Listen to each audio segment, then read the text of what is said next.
ভোটের আগে মুখে উন্নয়নের খই ফুটলেও জয়ের পরে কি সত্যিই নিস্তব্ধতা নেমে আসে? নির্বাচনের সময় প্রতিশ্রুতির ঝাঁপি খুলে দিলেও জেতার পর কি সাধারণ মানুষের জন্য জনসংযোগের দরজা বন্ধ হয়ে যায়?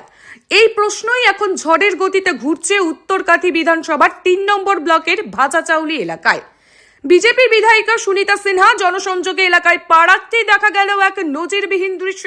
সেখানে কোনো ফুলের মালা বা ঢাকের বাদ্যি ছিল না, বরং একদল ক্ষুদ্র মহিলা হাতে ঝাঁটা উঁচিয়ে রাস্তার মাঝখানে রুখে দাঁড়ালেন। সাফ কথা, এতদিন এলাকার মানুষের কোনো খোঁজ না নিলেও ভোটের বাদ্যি বাজতেই কেন আজ হঠাৎ সক্রিয়তা বিধায়িকার? স্থানীয়দের অভিযোগ, রাস্তাঘাটের বেহাল দশা থেকে শুরু করে পানীয় জলের হাহাকার কিংবা নিকাশি ব্যবস্থা সবকিছু নিয়েই দীর্ঘদিন ধরে ক্ষোভ জমেছিল মানুষের মনে। বারংবার জানানো সত্ত্বেও সুরাহা তো দূরের কথা, বিধায়িকার দেখাও মেলেনি এলাকায়। তাই আজ ধৈর্যের বাঁধ ভেঙেছে ভাজাচাউলির বাসিন্দাদের। বিজেপি একে রাজনৈতিক উস্কানি বলে দায় এড়াতে চাইলেও মা বোনেদের হাতে ওই ঝাঁটা যেন আজ এক চরম প্রতিবাদের ভাষা হয়ে দাঁড়িয়েছে।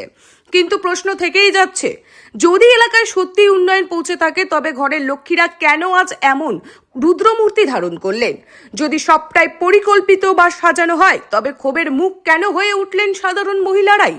ভোটের আগে এই প্রতীকী বার্তা কি কেবল একটি বিচ্ছিন্ন ঘটনা, নাকি এটি কোনো বৃহত্তর রাজনৈতিক ধসের ইঙ্গিত? সেই জল্পনাই এখন কাথির রাজনৈতিক অন্দরের তুঙ্গে। এলাকার মানুষ বুঝিয়ে দিল, কাজ না করলে শুধু গাল ভরা প্রতিশ্রুতিতে আর চিড়ে ভিজবে না। কাজের হিসেব না দিলে এবার থেকে জুটবে কেবল ঝাঁটা পেটা। Bureau report. সেক্ষেত্রে দেখা গেল যে আপনাকে লক্ষ্য করে বা আপনাদের দলের কর্মী সমর্থককে লক্ষ্য করে ঝাঁটা হাতে তারা বিক্ষোভ দেখাচ্ছে। এবং আপনারা হয়তো নিশ্চয় ওটাও লক্ষ্য করেছেন, ওইটা যখন লক্ষ্য করেছেন আপনারা এটাও লক্ষ্য করেছেন, পুরোটাই লুঙ্গি বাহিনী। এবং তাদের খুব গা জ্বালা, এসআইআর হওয়া থেকে প্রচুর গা জ্বালা।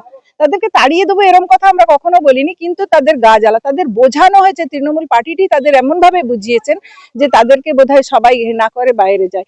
যিনি রাষ্ট্রবাদী মুসলমান হবেন তাকে কেন তাড়ানো হবে? তাদের গা জ্বালা এই কারণেই। এবং দেখুন, দল থাকলে বিরোধী থাকবে, যেদিন আমরা সরকারে আসবো সেদিনও এই বিরোধীগুলি থাকবেন। তাদেরকে কিভাবে ট্যাকেল করতে হয় আমাদের শুভেন্দু বাবু তথা নরেন্দ্র মোদীজি জানেন।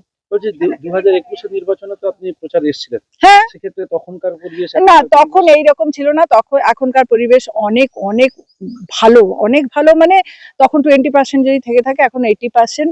এবং এখানে আমি সত্যি ধন্যবাদ জানাই বিপুলেশ ধারা মহাশয়কে, কারণ তিনি পুঙ্খানুপুঙ্খে বোধহয় জায়গাটি জানেন। তিনি আমার মন্ডল সভাপতি এখানকার, তিনি মোটামুটি পুঙ্খানুপুঙ্খে জায়গাটা জানেন বলে তিনি এত সুন্দর করে নিয়ে যাচ্ছেন। এবং সত্যি উষ্ণ অভ্যর্থনা পাচ্ছি, যেটা 21-এ এতটা পাইনি।